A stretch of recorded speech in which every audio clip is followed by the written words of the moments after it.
আজকে কিন্তু আমি রান্নাঘর থেকে ছুটি নিলাম। কী কারণে ছুটি নিলাম দেখতে হলে পুরো ভিডিওয়ে দেখতে হবে। হ্যালো এভরিওয়ান, আসসালামু আলাইকুম। কেমন আছেন সবাই?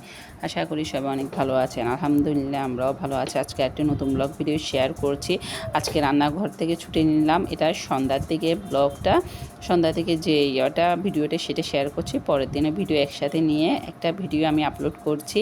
এখানে আপনাদের ভাইয়া আজকে রান্নাবান্না করছে। ভাতটা সে বসিয়ে দিয়েছে, যেহেতু প্রথম রোজা একটু টায়ার্ড হয়ে গেছি, সেজন্য আপনাদের ভাইয়া সন্ধ্যার দিকে রান্নাবান্না করলো, ইফতার করে মতো রান্নাবান্না করলো। আর ওর খাবার, ও রান্নার কথা কি বলবো, এক কথা অসাধারণ। আমার চেয়ে ভালো রান্না করতে পারে আলহামদুলিল্লাহ।